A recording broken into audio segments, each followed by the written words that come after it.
Atos dos Apóstolos, capítulo 56. Pátimos. Mais de meio século havia passado, desde a organização da Igreja Cristã. Durante esse tempo, a mensagem do Evangelho tinha sofrido constante oposição. Seus inimigos jamais afrouxaram os esforços e, afinal, alcançaram êxito em arregimentar o poder do imperador romano contra os cristãos. Na terrível perseguição que se seguiu, o apóstolo João muito fez para confirmar e fortalecer a fé dos crentes.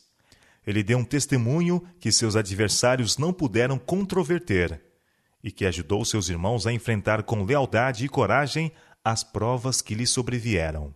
Quando a fé dos cristãos lhes parecia vacilar sob a feroz oposição que eram forçados a enfrentar, o velho e provado servo de Jesus lhes repetia com poder e eloquência a história do Salvador crucificado e ressurgido. Mantinha firmemente a fé e de seus lábios brotava sempre a mesma alegre mensagem.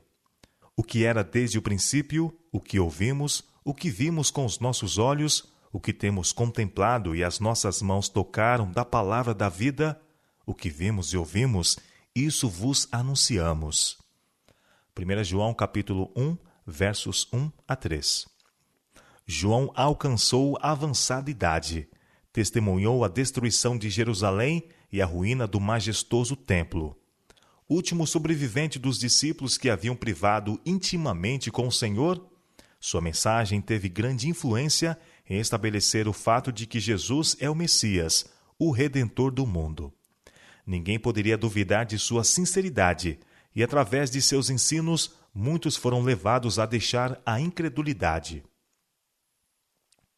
Os príncipes dos judeus encheram-se de ódio atroz contra João por sua inamomível fidelidade à causa de Cristo. Declararam que de nada valeriam seus esforços contra os cristãos enquanto o testemunho de João soasse aos ouvidos do povo. Para que os milagres e ensinos de Cristo fossem esquecidos, a voz da ousada testemunha teria de ser silenciada. João foi, por conseguinte, convocado a Roma para ser julgado por sua fé. Ali, perante as autoridades, as doutrinas do apóstolo foram deturpadas. Falsas testemunhas acusaram-no de ensinar sediciosas heresias. Por essas acusações, esperavam seus inimigos levar em breve o discípulo à morte. João respondeu por si de maneira clara e convincente, e com tal simplicidade e candura que suas palavras tiveram efeito poderoso. Seus ouvintes ficaram atônitos com sua sabedoria e eloquência. Porém, quanto mais convincente era seu testemunho, mais profundo o ódio de seus opositores. O imperador Domiciano estava cheio de ira. Não podia contrafazer as razões do fiel advogado de Cristo, nem disputar o poder que lhe acompanhava à exposição da verdade. Determinou, contudo, fazer silenciar sua voz. João foi lançado dentro de um caldeirão de óleo fervente. Mas o Senhor preservou a vida de seu fiel servo, da mesma maneira como preservara a dos 3 hebreus na fornalha ardente. Ao serem pronunciadas palavras, assim pereçam todos os que creem nesse enganador, Jesus Cristo de Nazaré, João declarou: Meu mestre se submeteu pacientemente a tudo quanto Satanás e seus anjos puderam inventar para humilhá-lo e torturá-lo. Ele deu a vida para salvar o mundo. Considero uma honra o ser-me permitido sofrer por seu amor. Sou um homem pecador e fraco. Cristo era santo, inocente, incontaminado. Não pecou, não se achou engano em sua boca. Essas palavras exerceram sua influência, e João foi retirado do caldeirão pelos mesmos homens que ali o haviam lançado. De novo, a mão da perseguição caiu pesadamente sobre o apóstolo. Por decreto do imperador, foi João banido para a ilha de Pátimos, condenado por causa da palavra de Deus e pelo testemunho de Jesus Cristo. Apocalipse capítulo 1, verso 9. Ali pensavam seus inimigos, sua influência não mais seria sentida, e ele morreria, afinal, pelas privações e sofrimentos. Pátimos, uma ilha árida e rochosa no mar Egeu, havia sido escolhida pelo governo romano para banimento de criminosos. Mas para o servo de Deus, sua solitária habitação tornou-se a porta do céu. Ali, afastado das cansativas cenas da vida e dos ativos labores dos primeiros anos, ele teve a companhia de Deus e de Cristo, dos anjos celestiais, e deles recebeu instrução para a igreja no futuro. Os eventos que deveriam ocorrer nas cenas finais da história deste mundo foram esboçados perante ele, e ali escreveu as visões recebidas de Deus. Quando sua voz não mais podia testificar daquele a quem amara e servira, as mensagens que foram dadas nesta costa desolada deviam avançar como uma lâmpada que arde, declarando o seguro propósito do Senhor concernente a cada nação da terra. Entre as rochas e recifes de Patmos, João manteve comunhão com seu Criador. Recapitulou sua vida passada e, ao pensamento das bênçãos que havia recebido, a paz encheu-lhe o coração. Ele vivera a vida de um cristão e pudera dizer com fé: sabemos que passamos da morte para a vida. Não assim o imperador que o banira. Este olharia para trás e encontraria apenas campos de batalha e carnificina, lares desolados, lágrimas de órfãos e viúvas, o fruto de seu ambicioso desejo de proeminência. Em seu isolado lar, João estava habilitado a estudar mais profundamente do que nunca as manifestações do poder divino, como reveladas no livro da natureza e nas páginas da inspiração. Era para ele um deleite meditar sobre a obra da criação e adorar o divino arquiteto. Em anos anteriores, seus olhos tinham se deleitado na contemplação dos morros cobertos de florestas, dos verdes vales e frutíferas planícies, e nas belezas da natureza sempre deleitar em considerar a sabedoria e a habilidade do Criador. Agora estava circundado por cenas que poderiam parecer melancólicas e desinteressantes a muitos, mas para João representavam outra coisa.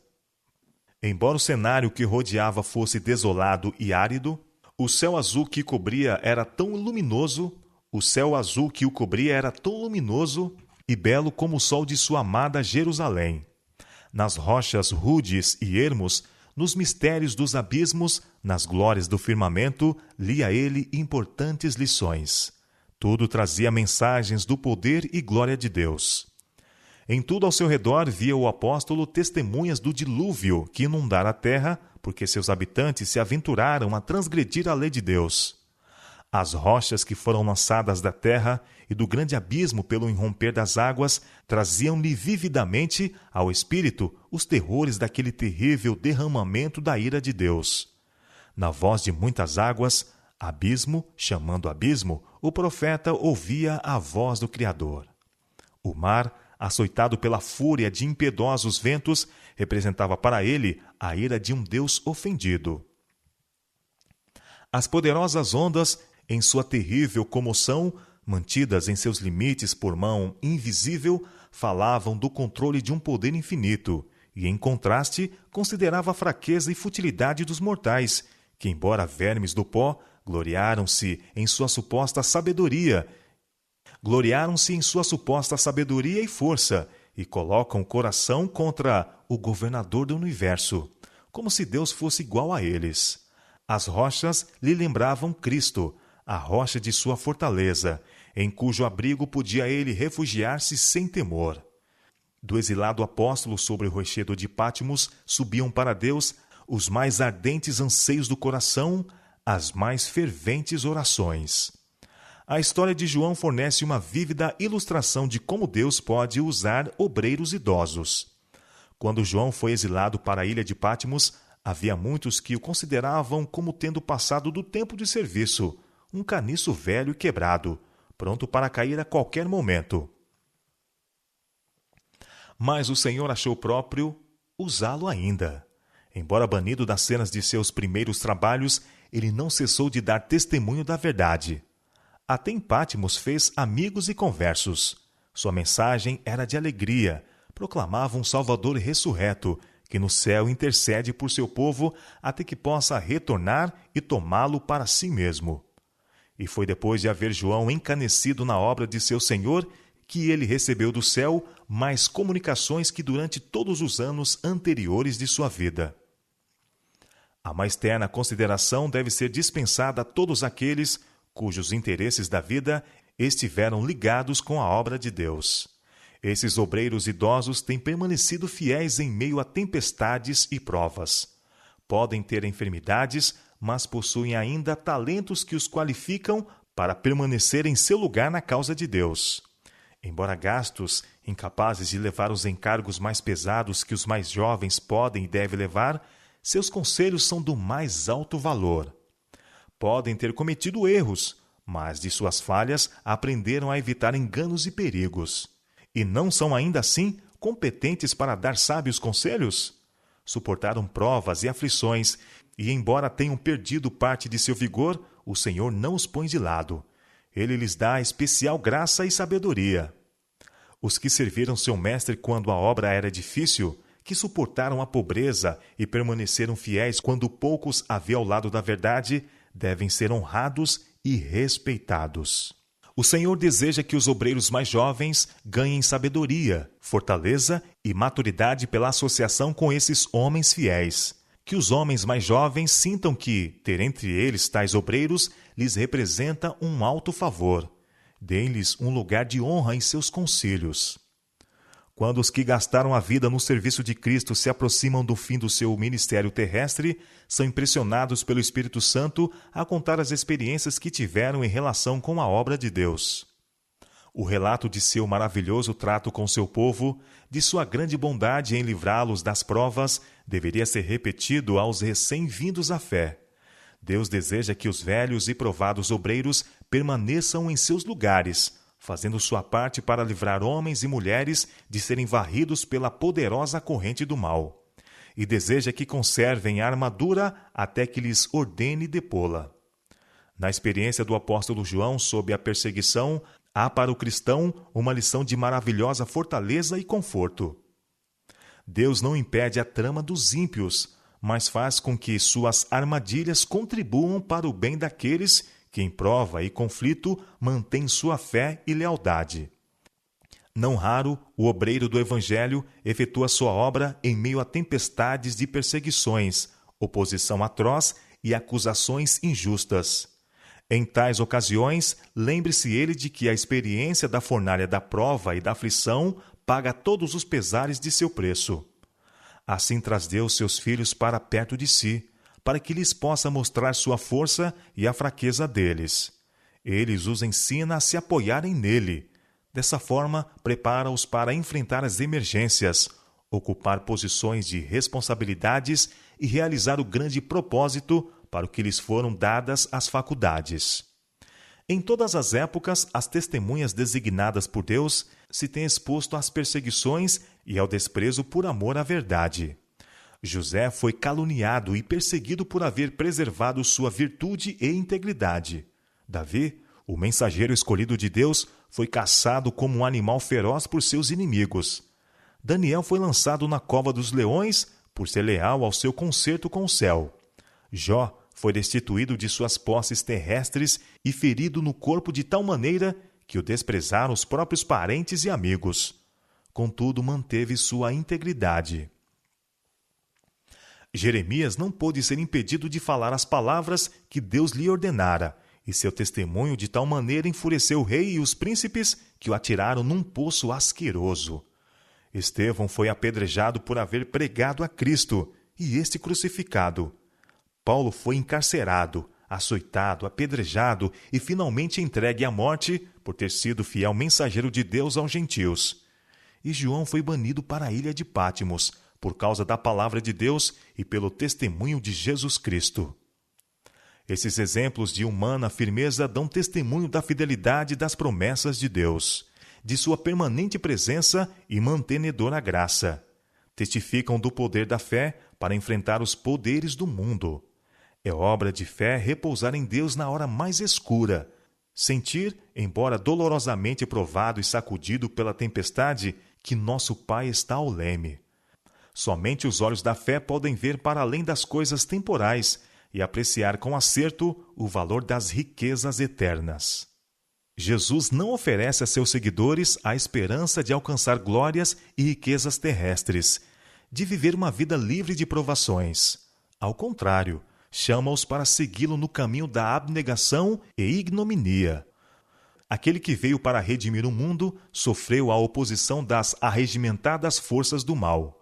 Numa impiedosa confederação, homens e anjos maus se aliaram contra o príncipe da paz. Cada um de seus atos e palavras revelava divina compaixão, e sua desconformidade com o mundo provocou a mais dura hostilidade. Assim será com todos os que dispuserem a viver piamente em Cristo Jesus.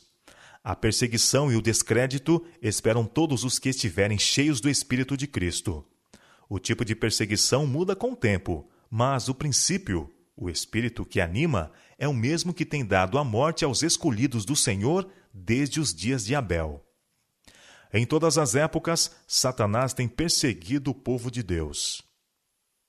Tem-no torturado e lhe dado a morte, porém tornaram-se eles conquistadores ao morrer. Deram testemunho do poder de alguém que é mais forte que Satanás. Podem os ímpios torturar e matar o corpo, mas não podem tocar a vida que está escondida com Cristo em Deus. Podem encerrar homens e mulheres nas prisões, mas não lhes podem encerrar o espírito. Mediante provas e perseguições, a glória, o caráter de Deus se revela em seus escolhidos. Os crentes em Cristo, odiados e perseguidos pelo mundo, são educados e disciplinados na escola de Cristo. Na terra, andam em caminhos estreitos, são purificados na fornalha da aflição. Seguem a Cristo através de penosos conflitos, suportam a abnegação e passam por amargos desapontamentos. Mas deste modo aprendem o que significam a culpa e os ais do pecado, e olham para ele com repulsa. Tendo sido participantes das aflições de Cristo, podem contemplar a glória além da obscuridade, dizendo: tenho por certo que as aflições deste tempo presente não são para comparar com a glória que em nós há de ser revelada. Romanos capítulo 8, verso 18.